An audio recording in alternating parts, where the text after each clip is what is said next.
Hello, everybody, and welcome to another edition of Phillies Daily on the Fan Arc Podcast Network. I am your host, Chris Moore. The Phillies back in action tonight after the day off yesterday. They kick off a six-game homestand, three against the Padres, who they just swept a little over a week ago, and then a interleague set, three games against the Chicago White Sox, all in Philadelphia before they head back on the road up to Canada to take on the Toronto Blue Jays. But a six-game homestand here to kick off the month of June. We'll talk about the entire month of June in a little bit. I brought it up a couple of episodes ago. This feels like an important time, and not just important, but also an opportunity. June is fairly light schedule-wise, and obviously we know the struggles that the Phillies have gone through offensively. It's been a major story throughout Philadelphia, and probably has fallen to number two now with the news of the A.J. Brown trade yesterday for the Eagles. But still, this Phillies offense is a major topic of discussion because we know the rotation is World Series caliber with Christopher Sanchez and Zach Wheeler and Jesus Luzardo starting to throw the ball better. And Aaron Nola's coming off of a good start against those Padres. He'll go again tonight. We'll get into that. And then Andrew Painter starting to ascent, had the rough outing against the Dodgers on Sunday. But the Phillies come into this six-game homestand having just lost two out of three against against those Dodgers. But they did go 4-2 on that six-game road trip after sweeping the Padres. Lost two out of three to the Dodgers. Of course, they also lost two out of three to Cleveland before that, but still, this very important stretch, barring a meltdown of some kind over the next 3 days against the San Diego Padres. To me, this will have been a pretty successful 12-game stretch for these Phillies, especially considering the offensive struggles. And I think that's something that we need to keep in mind is this team is finding ways to win despite the inability to score. And so theoretically, with the names in this lineup, they're not going to be one of the best offenses in baseball, but there's definitely an opportunity and expectation and some underlying numbers offensively that would tell you that this offense is going to get better. Their hard hit percentage actually matches the Los Angeles Dodgers, funny enough, who have the highest average and OPS in the National League. And the Phillies have the same exact hard hit percentage.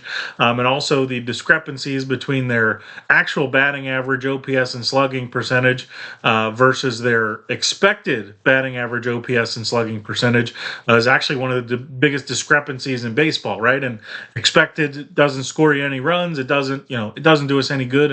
And I understand that, right? And it's been 2 months now that maybe you're doing something wrong besides just hitting the ball hard. Maybe there's something else to this. And part of it's the timeliness of it too, right? You have to get timely hits. You have to hit the ball hard when guys are on base, and that's another thing that they're struggling with. So there's obviously a lot of issues. But if you just get down to the brass knuckles of how are they hitting the baseball, well, they're actually making really good contact and hitting the ball well. And so, again, do I think that means they're going to be up there with the Dodgers by the end of the season? No, of course not. But a kind of a regression to the mean, a regression to the average is probably expected. And for the Phillies, that would be a positive, because I think, again, you look at some of the underlying numbers and it should be better than it is. And you combine that with the names that are in this lineup and, you don't feel like there's a ton of fluke there. You have guys that have hit successfully in Major League Baseball, like Dot, not at a super high level in the case of Bryson Stott, but in Bohm, Real Muto, Trey Turner, those are guys that have all hit at a high level in Major League Baseball. So they're not. It's not a fluke, and I think that they could get going. And hey, who knows? Maybe it starts tonight. Maybe they score 12 tonight, and it all begins. But they kick off a six-game homestand in Philadelphia. Starting tonight against the Padres. These first two are 6:40 start times and then a 1 o'clock start time on Thursday. And then the Chicago weekend, 6:40, 4:05, and 1 o'clock, the start times for the Phillies over this six-game homestand. It kicks off tonight with Aaron Nola on the bump. Nola coming off of that six-inning, 3 hits, 2 earned runs allowed against the Padres in his last start. And, I mentioned it, talking about Christopher Sanchez, it may also be applicable tonight. We're going to find out. Nola and Sanchez are both going to face guys for the second consecutive time, being those San Diego Padres, and so does that bode well for them? Does that bode well for the Padres?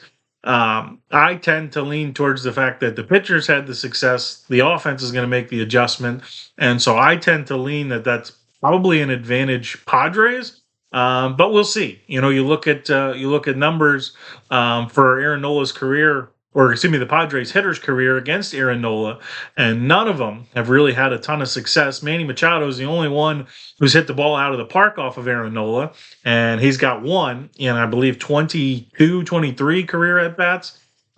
Hitting below 250 in his career off of Aaron Nola. So, you look through the Padres lineup, and there's not a ton of guys with a ton of success off of Aaron Nola. So, this might just be a ball club that Aaron Nola, has success against. Has it just happens to be a lineup that, are guys that struggle against him. We'll see. His next start will come next week against Toronto. So obviously, barring anything crazy happening. Actually, I think it's going to come Sunday against the White Sox. If my math is correct there on the rotation. But yeah, barring anything crazy, we'll see Nola against Chicago or Toronto against an American League team up next. But he threw the ball well in his last start, and right now with the way the offense is struggling to produce runs, we need every good start, every good outing we can get. And Aaron Nola does too, because Nola's kind of been the question mark right now, the biggest question mark to me in this rotation. Because he's a guy with his experience you'd like to lean on as your number 3 starter in the postseason. And right now it's kind of up for grabs. And, to me, I mean, it might be controversial. To me, if the playoffs started tomorrow, Jesus Luzardo would be my number 3 starter, and Nola would go in game 4 if we weren't in a backs against our wall situation. But Nola's important. Nola's a guy you'd like to have pitching in game 3 of the postseason. In a division series, an NLCS, whatever it might be, or game 3 of the wild card series. Nola's the guy with his experience you'd like to have in that situation, and so hopefully he can build off of that last good start and put together another good one. And that's going to kick off the month of June. Phillies, for all the talk, and listen, I understand the way that the month finished, losing 2 out of 3 of the Dodgers and having little to no offense for all 3 of those games against the Dodgers. Obviously, they get the wind off of Edmundo Sosa's massive 2-run go-ahead home run. But by and large, the offense was non-existent. So I know that everybody's kind of soured right now because it's, what have you done for me lately world, really, that we live in anymore. But they did go 18-10 in the month of May, second best record in the National League to the Brewers. And the Brewers went 19-7. So, the Brewers played significantly less games, but the Phillies kept right up with them. And like I said, second best record in the National League in the month of May. And as we talked about, the month of June is very gettable. You have the San Diego team you just swept. You have Chicago coming to town. White Sox, better than people expected, better they've been in recent years, but you still, as a team, that you expect the Phillies to win 2 out of 3. The Blue Jays, very similar, I feel like, right now to the Phillies, team that had high expectations coming into the year. The Blue Jays obviously winning the American League last year, coming a couple outs away from winning the World Series last year.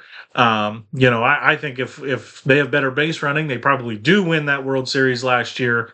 But they're struggling this year, not playing the same baseball. The Yankees and the Yankees and Rays have completely run away from them in the American League East. So the Blue Jays are scuffling. You get the Brewers in Milwaukee. That'll be a tough series, but then it's a lot of Marlins, Nationals, Mets over the next 2 weeks. And then they close out with a 4-game set against the Pirates. The last 2 of that will be in the first couple of days of July.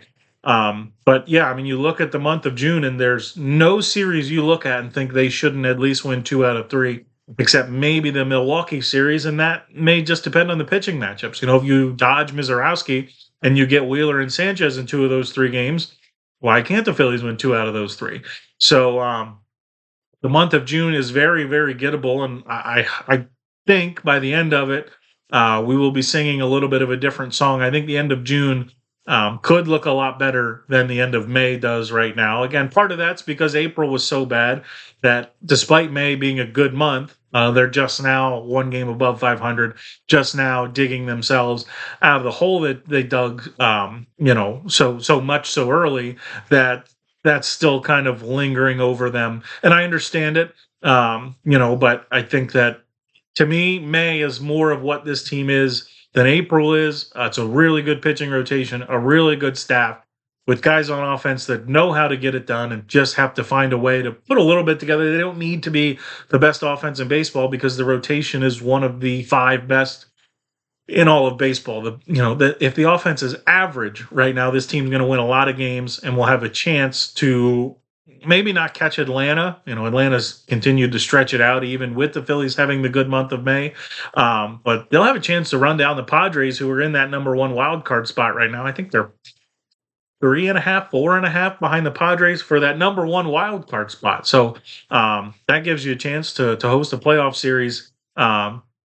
In that wild card round, and then who knows from there. You get rolling and get going, and anything's possible from there. But yeah, June is a month I certainly think that the Phillies are going to feel good about when it ends, and we're going to be talking in July about trying to get one of these big guys, maybe a Byron Buxton from the Twins. I saw that this morning, kind of looking through some things.